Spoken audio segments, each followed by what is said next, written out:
Chiediamo al comune che i 350 posti circa che sono previsti attualmente per i parcheggi transitori, per cui anche per i turisti, sul tetto del garage comunale vengano invece messi a bando insieme agli altri circa 160 posti per i residenti della città d'acqua.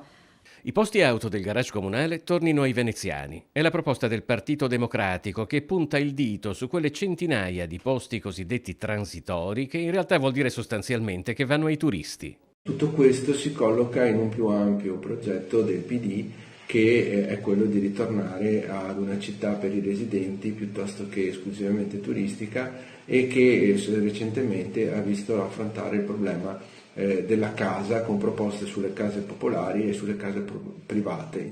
Da 10 anni a Venezia non si indice un bando per posti auto al garage comunale.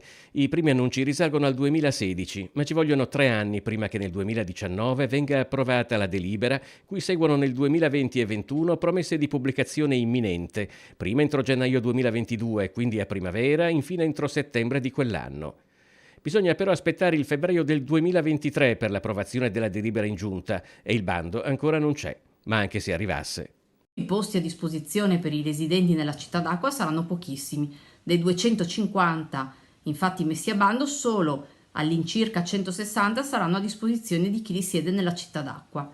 Non può essere che un bando sia un evento che succede ogni decennio o ogni qualche decennio, deve essere un'attività ordinaria affinché tutti i posti a disposizione vengano effettivamente consegnati alla cittadinanza a favore della residenza. Dei 250 posti auto che andranno a bando, invece, quasi 1 su 3 sarà destinato non a chi abita a Venezia, ma a chi ha un'attività a Venezia e con criteri che non premiano certo i titolari di negozi di vicinato che abitano nell'entroterra.